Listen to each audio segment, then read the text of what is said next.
మన ప్రభువైన యేసుక్రీస్తు వారి యొక్క అతి శ్రేష్టమైన నామంలో ఈ ఆడియో బైబిల్ వింటున్న మీ అందరికీ మా శుభాభివందనాలు తెలియజేస్తున్నాను. ఈ దినం 58వ రోజు దేవుని యొక్క వాక్యాన్ని చదువుకుందాం. ద్వితీయోపదేశ కాండము 19వ అధ్యాయము. నీ దేవుడైన యెహోవా ఎవరి దేశమును నీకిచ్చుచున్నాడో ఆ జనములను నీ దేవుడైన యెహోవా నాశనము చేసిన తరువాత నీవు వారి దేశమును స్వాధీనపరచుకొని వారి పట్టణములలోనూ వారి ఇండ్లలోనూ నివసించినప్పుడు నీవు స్వాధీనపరచుకొనున్నట్లు నీ దేవుడైన యెహోవా నీకిచ్చుచున్న దేశంలో 3 పురములను వేరుపరచవలెను. ప్రతి నరహంతకుడు పారిపోవునట్లుగా నీవు త్రోవను ఏర్పరచుకొని నీవు స్వాధీనపరచుకొనున్నట్లు నీ దేవుడైన యెహోవా నీకిచ్చుచున్న దేశం యొక్క సరిహద్దులలోగా ఉన్న పురములను 3 భాగములు చేయవలెను.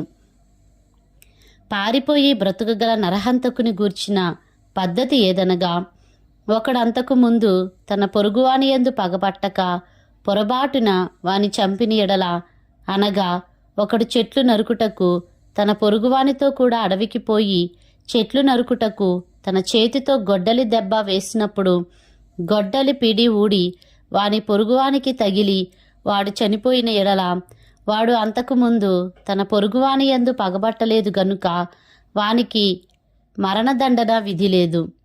అయితే హత్య విషయంలో ప్రతిహత్య చేయువాని మనస్సు కోపముతో మండుచుండగా మార్గము దూరమైనందున వాడు నరహంతకుని తరిమి వాని కలుసుకొని వాని చావగొట్టకయుండునట్లు ఆ నరహంతకుడు పారిపోయి ఆ పురములలో ఒక దానియందు జొచ్చి బ్రతుకును.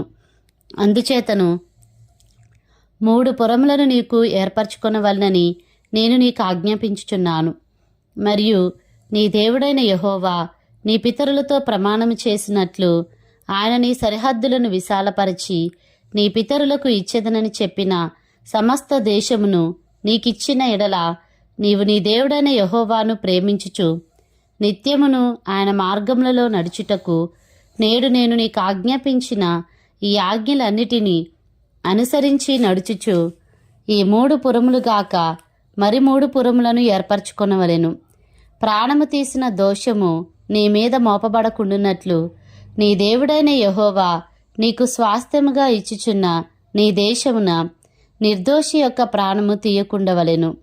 ఒకడు తన పొరుగువాని యందు పగపట్టి వాని కొరకు పొంచియుండి వాని మీద పడి వాడు చచ్చునట్లు కొట్టి ఆ పురములలో ఒకదాన్ని లోనికి పారిపోయిన ఎడల, వాని ఊరి పెద్దలు మనుష్యులను పంపి అక్కడి నుండి వానిని రప్పించి వానిని చంపుటకై హత్య విషయంలో ప్రతిహత్య చేయువాని చేతికి వానిని అప్పగింపవలెను.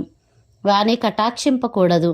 నీకు మేలు కలుగునట్లు ఇశ్రాయేలీల మధ్య నుండి నిర్దోషి ప్రాణ విషయమైన దోషమును పరిహరింపవలెను.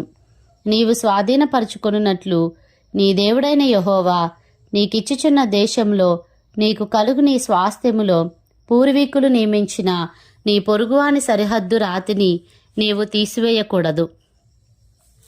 ఒకడు చేయి సమస్త పాపములలో ఏ అపరాధమును గూర్చియే గాని ఏ పాపమును గూర్చియే గాని ఒక సాక్షి యొక్క సాక్ష్యమును అంగీకరింపకూడదు. 2 సాక్షుల మాట మీదనైనను 3 సాక్షుల మాట మీదనైనను ప్రతి సంగతి స్థిరపరచబడును. అన్యాయపు సాక్ష్యము ఒకని మీద చెప్పుటకు ఒకడు నిలబడి నేరము మోపుటకై అబద్ధమాడిన ఎడల, ఆ వివాదము గల 2 మనుష్యులు యెహోవా సన్నిధిని, అనగా ఆ కాలంలోనున్న యాజకుల ఎదుటను న్యాయాధిపతుల ఎదుటను నిలువవలెను.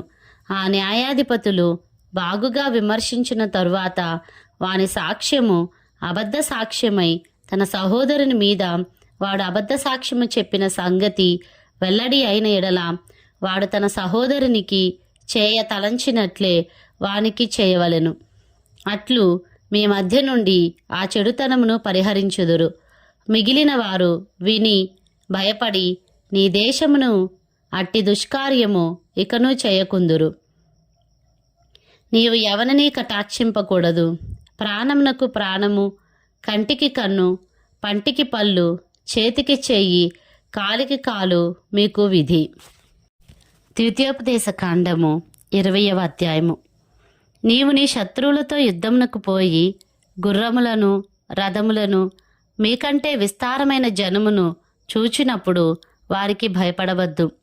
ఐగుప్తు దేశంలో నుండి నిన్ను రప్పించిన నీ దేవుడైన యెహోవా నీకు తోడయుండును.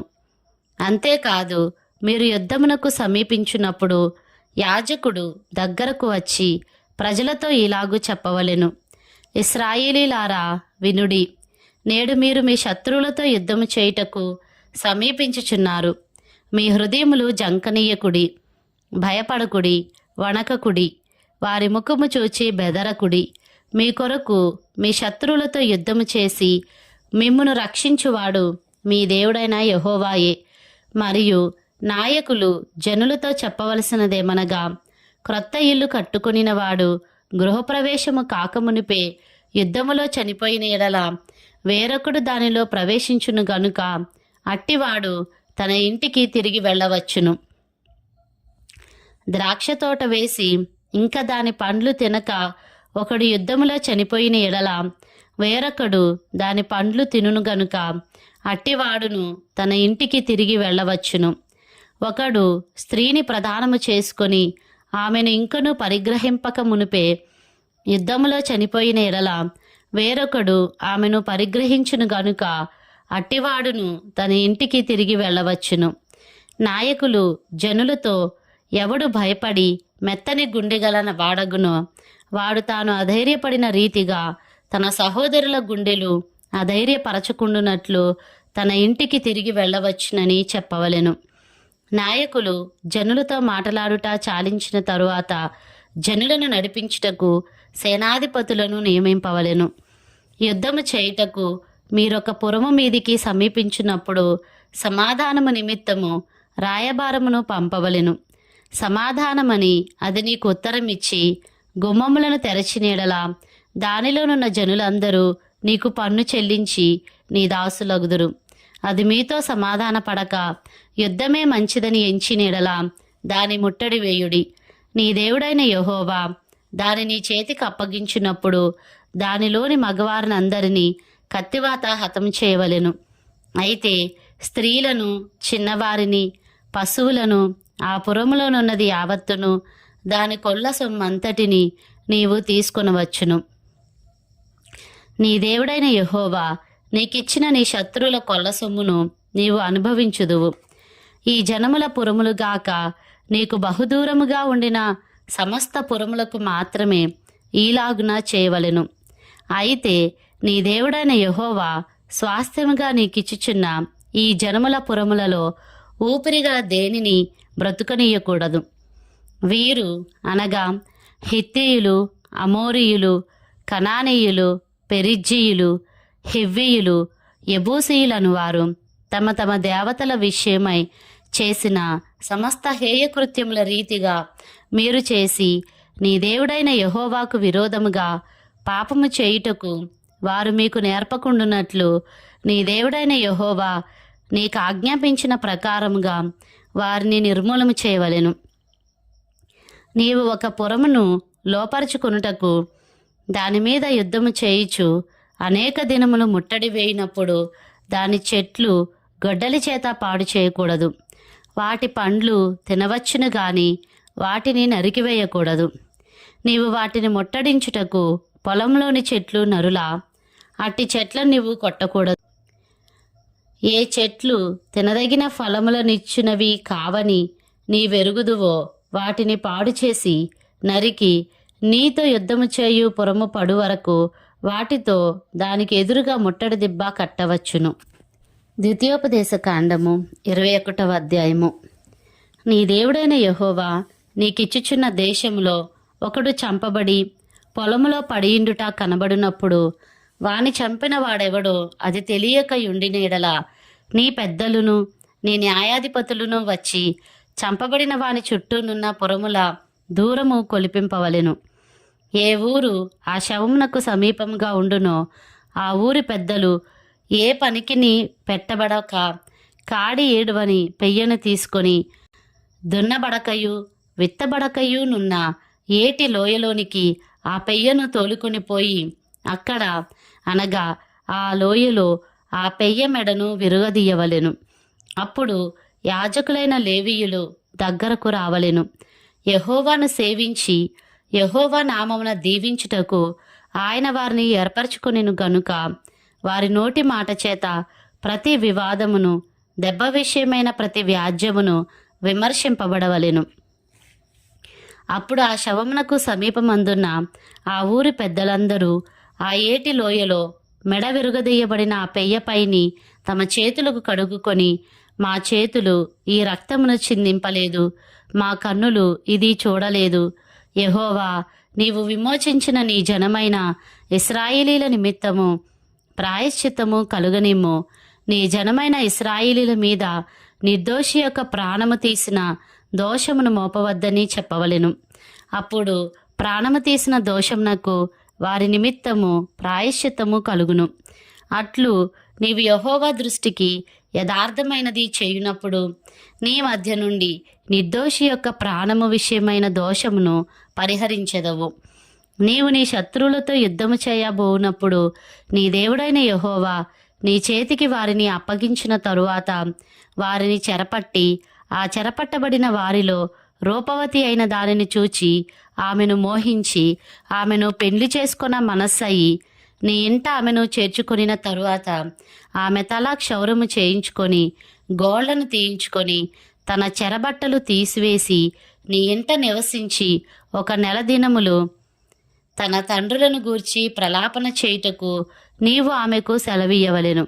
తరువాత నీవు ఆమె యొద్దకు పోయి ఆమెను పెండ్లి చేసుకొనవచ్చును. ఆమె నీకు భార్యయగును. నీవు ఆమె వలన సంతుష్టి నొందని ఎడల ఆమె మనసు వచ్చిన చోటికి ఆమెను సాగనంపవలనే గాని ఆమెను ఎంత మాత్రమును వెండికి అమ్మకూడదు. నీవు ఆమెను అవమానపరిచితివి గనుక ఆమెను దాసివలే చూడకూడదు.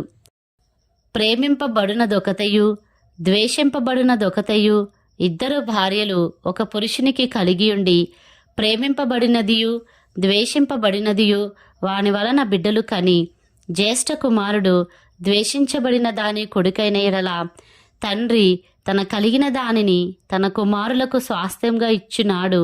ద్వేషింపబడిన దాని కుమారుడైన జ్యేష్ఠునికి మారుగా ప్రేమింపబడిన దాని కుమారుని జ్యేష్ఠునిగా చేయకూడదు. ద్వేషింపబడిన దాని కుమారునికి తండ్రి తన ఆస్తి అంతటిలో రెట్టింపు భాగమిచ్చి వానినే జ్యేష్ఠునిగా ఎంచవలెను. వీడు వాని బలప్రారంభము గనుక జ్యేష్ఠత్వాధికారము వీనిదే. ఒకని కుమారుడు మొండివాడై తిరుగుబడి తండ్రి మాట గాని తల్లి మాట గాని వెనుకయుండి వారు అతని శిక్షించిన తరువాతయును అతడు వారికి విధేయుడు కాకపోయిన ఎడల అతని తల్లిదండ్రులు అతని పట్టుకుని ఊరి గవిని యొద్ద కూర్చుండు పెద్దల యొద్దకు అతన్ని తీసుకుని వచ్చి, మా కుమారుడైన వీడు మొండివాడై తిరుగుబడి ఉన్నాడు, మా మాట వినక తిండిబోతును త్రాగుబోతును ఆయనని ఊరి పెద్దలతో చెప్పవలెను. అప్పుడు ఊరి ప్రజలందరూ రాళ్లతో అతని చావగొట్టవలెను. అట్లు ఆ చెడుతనమును నీ మధ్య నుండి పరిహరించుదువు. అప్పుడు ఇశ్రాయేలీలందరూ విని భయపడుదురు. మరణశిక్షకు తగిన పాపము ఒకడు చేయగా అతని చంపి మ్రాను మీద వ్రేలాడదీసిన ఎడల అతని శవము రాత్రివేళ ఆ మ్రాను మీద నిలవకూడదు. వ్రేలాడదీయబడిన వాడు దేవునికి శాపగ్రస్తుడు గనుక నీ దేవుడైన యెహోవా స్వాస్థ్యముగా నీకిచ్చుచున్న దేశమును నీవు అపవిత్రపరచుకుండునట్లు అగత్యముగా ఆ దినమున వానిని పాతిపెట్టవలెను.